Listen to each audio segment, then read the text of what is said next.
Mr. Chair, members, Mark Murray with the Environmental Group Californians Against Waste, and some passing involvement with the beverage container recycling program over the last 28 years. I find myself awkwardly in alignment with Mr. Simone's comments and Mr. Robeson's comments in terms of what's happening to the program. This is a $1.2 billion program. Yes, there is a structural deficit. The program is not in a physical hole because it actually has a fund balance. The department deserves a great deal of credit for the fact that we don't have the structural deficit occurring in March of 2016 because of the administrative changes and fixes that they made. Now, with the structural deficit we have right now, it's not going to be fixed with a cut here or some administrative changes there or some more auditing or something like that. The bottom line here is that commodity prices have dropped. $65 million has been removed from the recycling program because of the global marketplace for materials. We've also seen a shift from aluminum cans as the primary delivery system for beverages, which profited recycling centers, to now it being PET beverage containers, which the scrap value isn't sufficient to cover the cost of recycling. So we now have this hole, and whether it's a $75 million hole or a $120 million hole or a $50 million hole, it is a hole that is the responsibility of the beverage industry to fix. Now, the hammer, under the law, without you guys having to do anything, the hammer is going to fall on the beverage industry with proportional reduction. So they have every motivation to work together, as we are, to come up with a solution that we would present to you, whether we present that as policy or present that as budget. But they are very motivated to work on a solution. I don't know that we need to be focused on making cuts at a time when recyclers have seen a $65 million loss in revenue. I'm not sure that that's the kind of help we need right now. What we need to do is offset that loss of revenue with more money, and that money should come from the beverage industry, and we need to find a way to make that more palatable to the beverage industry, and I think that there are ways to do that. We look forward to working together with the department, with the administration, with the beverage industry to bring you something along those lines. Thanks. Thank you.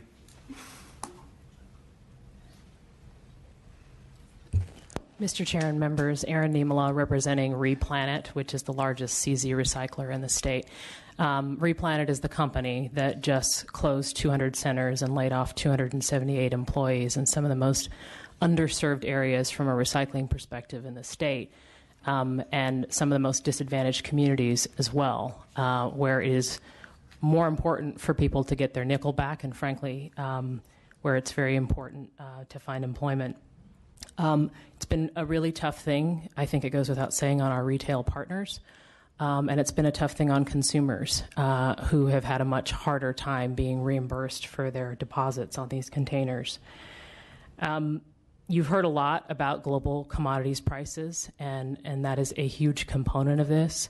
But what we haven't talked a lot about is the structural component with regard to how the fund works. And that is, as global commodity prices fall, as we lay off employees, as we reduce costs, our compensation from the fund is also reduced because that's the way the statute was created. That's the way the formulas were created. So at the very time when you need the most assistance from the fund, that's the time that you get the least. Payments to recyclers dropped 11% in January, so double digits in the middle of huge losses in our centers. So I think one of the things that we think we'd like to see the legislature work on, first of all, we do think it is a crisis. You have very little in the way of convenient zone recycling infrastructure left. That which remains has to be maintained, and that's going to require some tough decisions this year. The first thing that we would suggest falls in the category of stopping the hemorrhaging. So over the near term, we need to freeze handling fee because we can't afford any additional losses. And we need to return processing payments to their December 2015 level until we have an opportunity to revisit how these formulas are structured in a way that creates long-term stability for the fund, potentially shaving off the highs during high commodity prices times for recyclers, and stabilizing what they get on an ongoing basis, which allows that investment to return. And then the second thing is we need to take a hard look at what the fund pays for, because the purpose of the program is to make sure people can get their nickel back and to increase the state's recycling rate. we are at risk of our recycling rate going down substantially because there is less motivation and less means for people to return those bottles and cans. So we can't continue to take that for granted, and we have to make some tough decisions about who receives payment from the fund. And obviously, we would support that payment going to maintaining the recycling infrastructure that remains and potentially building that. Thank you. Thank you.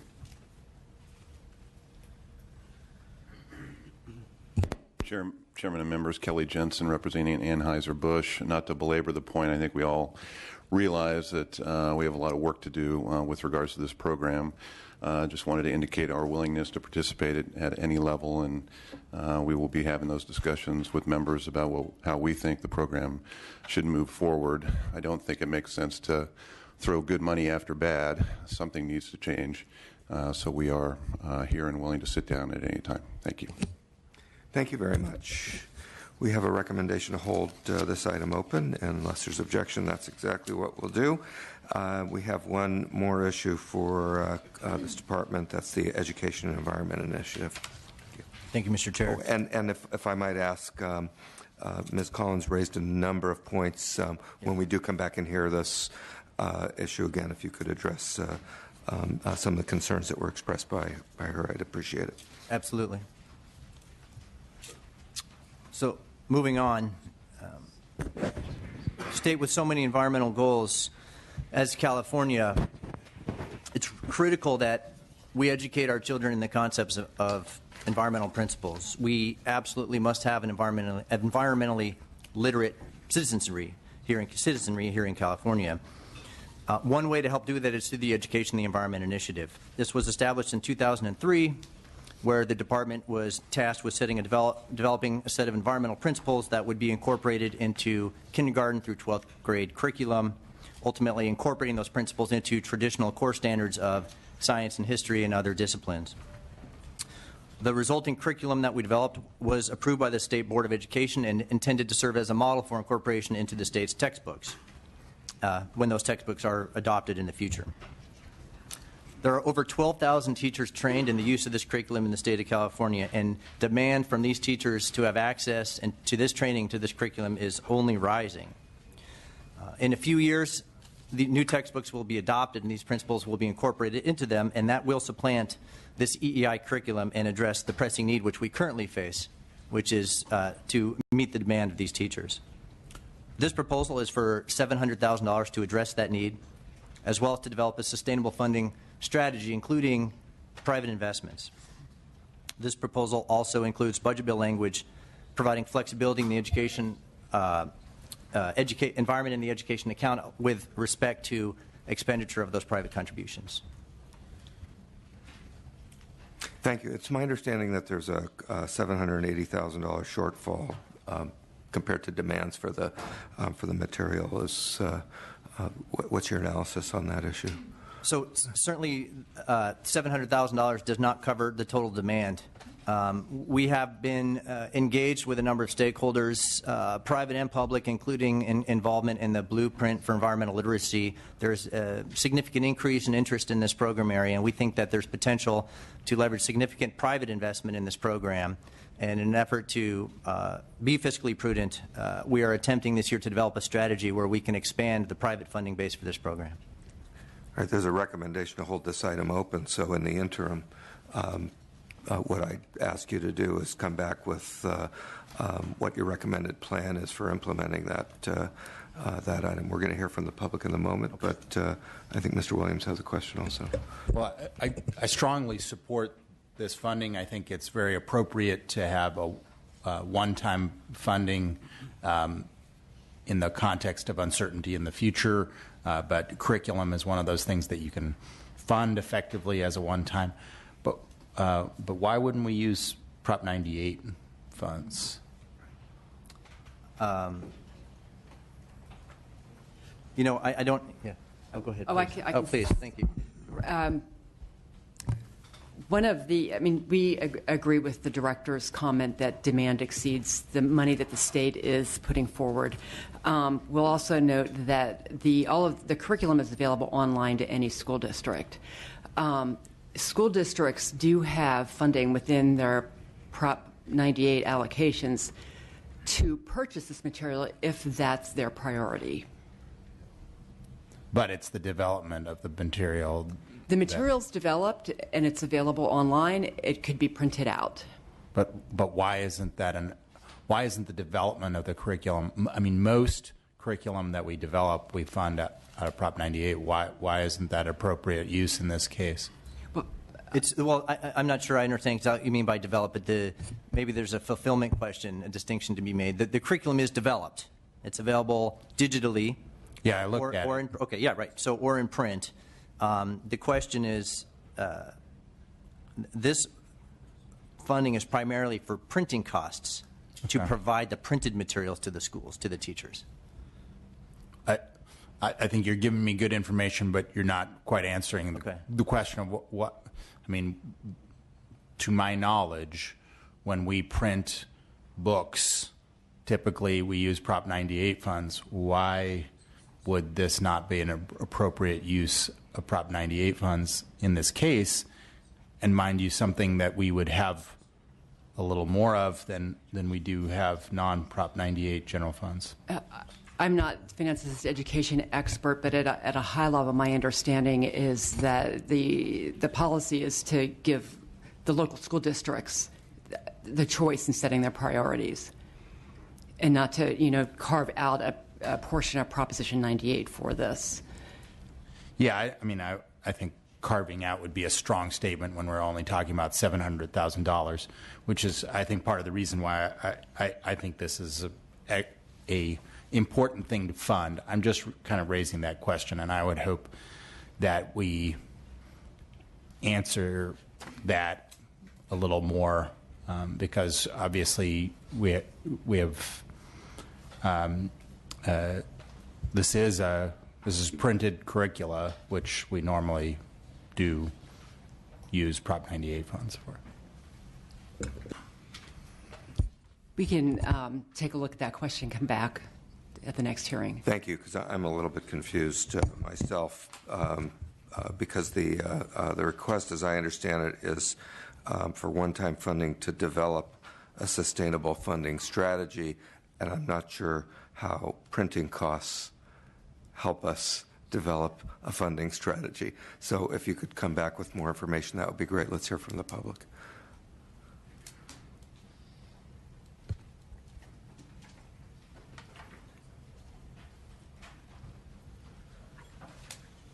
Thank you, Mr. Chairman and members. I'm Will Parrish, founder and president of 10 Strands. I was a teacher for 10 years in the public school system in San Francisco. I also served 4 years on the Instructional Quality Commission of the State Board of Ed. 10 Strands is a nonprofit dedicated to advancing environmental literacy for all of the California 6.2 million students. And since 2012, we've helped the state promote and disseminate a curriculum, the EEI, that has been approved by the State Board of Education for the K-12 school students.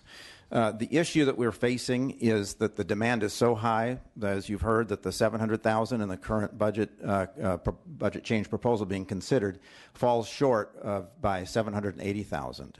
The philanthropic community has already contributed over $2.5 million over the last 3 years to advance environmental literacy through professional learning and in other ways. And it's very difficult in the philanthropic community to raise funds specifically for print material. So we're respectfully requesting that the committee augment the budget change proposal by that $780,000 to ensure that every teacher is able to access this curriculum. There are thousands of teachers who have placed an order for the curriculum that cannot be fulfilled under the current print budget, and that number keeps growing. Teachers are in dire need of relevant material, and over 90% of the 8,000 teachers surveyed say that teaching this curriculum improves student outcomes, and they want more materials like it. Thank you. Thank you. Say good morning to the committee. My name is Gina Fromer, and I'm the California Director for the Trust for Public Land, and we create parks and protect land for people all over America. The Trust for Public Land supports increased funding for the printing of the EEI curriculum materials. We believe that all students have an appreciation of the natural world where they live, and it is important that environment-based material be taught. By having exposure to important environmental principles and concepts in the classroom and on school grounds, students will develop the skills needed to become citizens, environmental citizens, that will participate in and protect our parks and natural areas. Thank you. Thank you.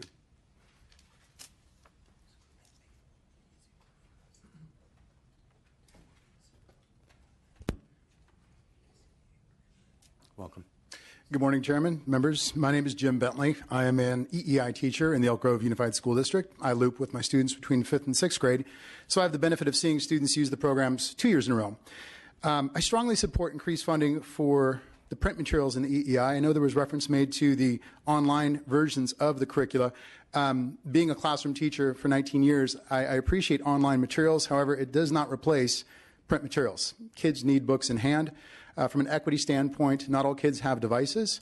And also from a grander statewide standpoint, not every district and every classroom has a one-to-one technology ratio. So that's a key thing to keep in mind. Print cannot be replaced yet. I've seen the EEI launch project-based learning units of study in my own classroom. I'm a national faculty for the Buck Institute for Education. I'm a PBL advocate and an EEI advocate. During one unit just recently, my students were studying natural resources, and we started looking at the economic and environmental impacts of direct mail marketing. For one calendar year, we actually collected direct mail marketing, or junk mail as some people call it. We looked at alternatives, and we looked at other ways that this kind of marketing could be done from an environmental lens. EEI creates curious kids, and coupled with a project-based learning approach, can take learning beyond the classroom walls, which is imperative for 21st century students in a 21st century world. Today, for example, my students, inspired by EEI materials, have partnered with the City of Elk Grove's Integrated Waste Department.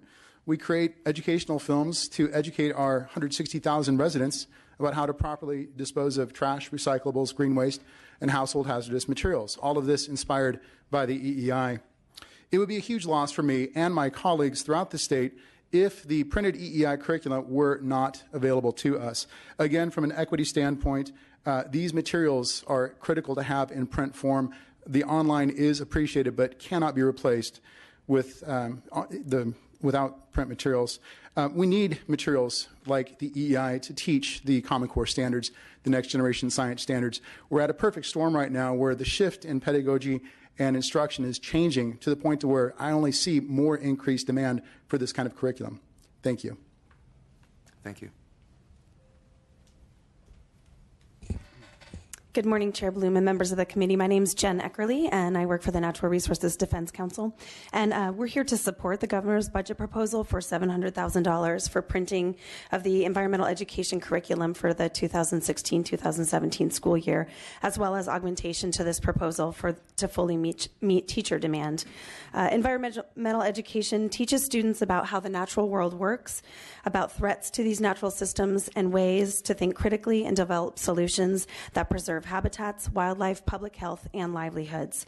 This funding will help provide California's next generation of decision makers, advocates, scientists, and innovators with the skills to understand and address environmental problems here and across the globe. A solid foundation of environmental literacy is needed now more than ever, especially as we see attempts across the country to disavow science and mislead the public about environmental issues for political gain. Thank you. Thank you. We have a recommendation to hold this item open. I think we should, and when the issue returns, we'll discuss these issues in a little bit more detail and have more information at that time, I'm sure. So thank you very much for your presentation this morning. And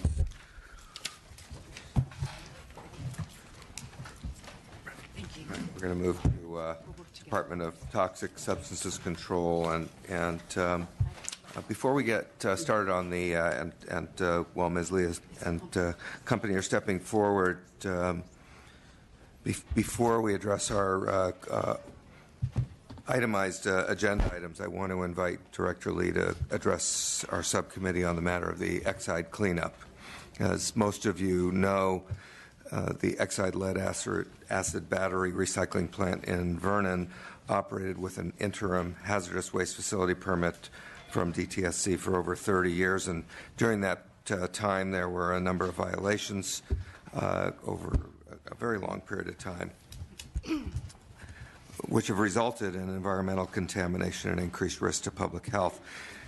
In March of 2015, an agreement was reached between the Department of Justice and Exide to permanently close the facility, and Exide was able to avoid federal criminal prosecution at that time by agreeing to a DTSC stipulation in order to complete remediation activities. DTSC has estimated that lead contamination from Exide may extend as far as 1.7 miles from the plant and may have contaminated as many as 10,000 homes in a number of different South LA County communities. So, Director Lee, in your remarks, we'd ask you to address the following questions. Out of those residential properties, how many has the department sampled and cleaned up to date? If you could give us an update on the administration's intent to pursue an additional $176 million appropriation in the budget as been previously announced. Have you made progress in addressing community concerns regarding the proposal for a CEQA exemption? And without a CEQA exemption, what's the soonest cleanup could begin? And how would that change the timeline for completion of testing and cleanup? And finally, what is the rollout plan for the additional funds, and how would the rollout change without a CEQA exemption? Thank you, and welcome. Thank you, and good morning, Mr. Chairman, members of the committee. As you said, my name is Barbara Lee, and I am the director of the Department of Toxic Substances Control. I appreciate your questions about the Exide facility and the cleanup around it. It was a little over a year ago in February of 2015 that the department notified Exide that we would not be granting their application for a permit, and it was just about a year ago that that facility went into formal closure proceedings.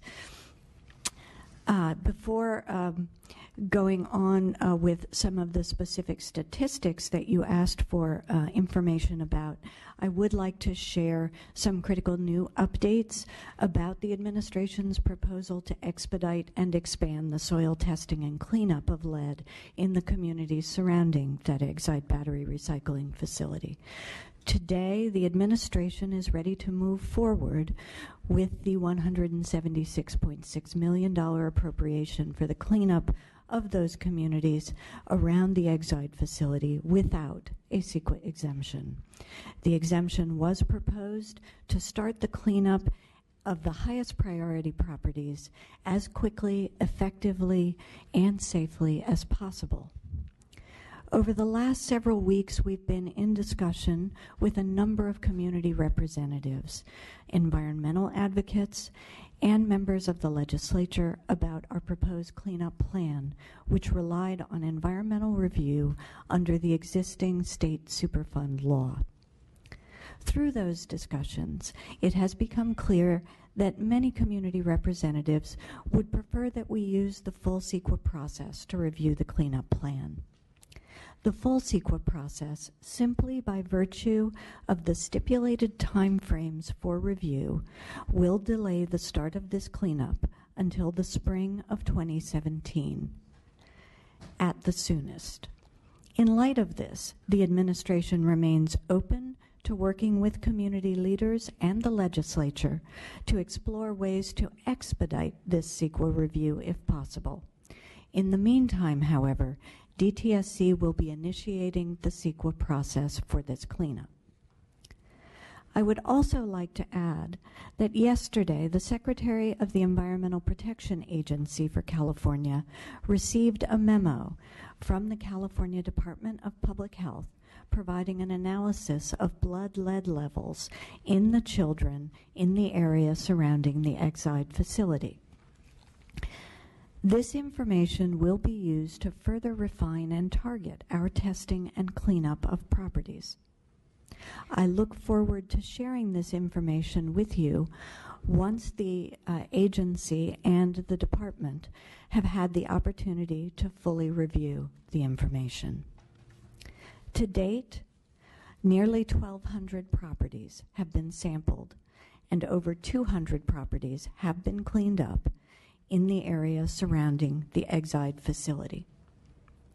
The health and safety of this community, especially the youngest and most vulnerable in it, has to be our top priority. In cooperation with the community, the legislature, and other local officials, we're committed to continuing this important work and getting the job done. Thank you. Thank you. Can you help explain why it's taken so long to get information from the various agencies? In 2013, the department recognized that blood lead levels in children in the community surrounding the Exide facility was an important indicator of exposure to lead from the facility. There are other potential sources of lead, but we certainly wanted to know, were we seeing impacts in these vulnerable communities? Because of that, the department reached out to the LA County Department of Public Health, but there was not a lot of data available. So the department ordered the Exide company to pay for blood lead testing in the community. It was initially a 6-month study, and the company was required to fund it so that the testing would be free for community members, because this is an economically disadvantaged community. As soon as the information started coming in, it was clear that we weren't seeing the uptake and the participation in that study that would provide enough useful information to make decisions on. And we asked Exide to extend that study, and that study is still being funded by them today. The results of that study go to the LA County Department of Public Health. We have asked on a couple of occasions over the last couple of years to have access to that information, but as you are all probably aware, medical information is protected under the state's privacy laws, and we haven't been able to get good access to those data. We did in last fall reach out to the California Department of Public Health, which aggregates that data, and they initiated the examination of the data around the facility. I do want to be clear that this is not simply a matter of pushing a button on a computer and these data are spit out in a useful way. In order to provide us information that would help us visualize where the impacts were being seen, the California Department of Public Health needed to go in and individually geocode all of those data points. And my understanding is that they looked at over 12,000 data points.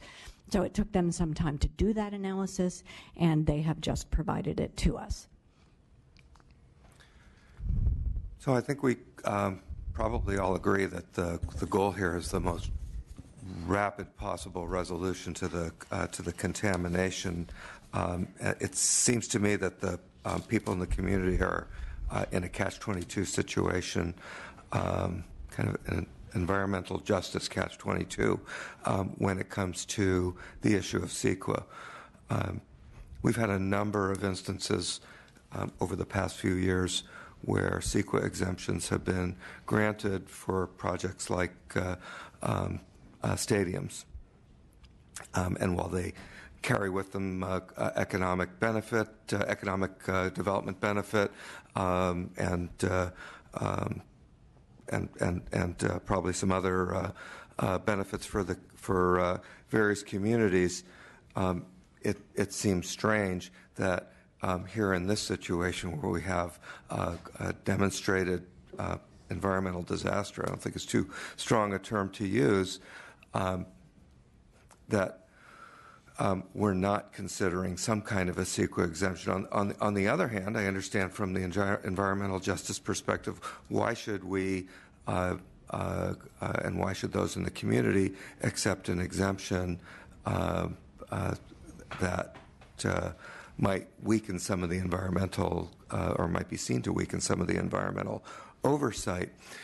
So my question is, maybe it's not an either-or proposition. Have there been conversations with the community to try and negotiate a a sort of middle ground where we look at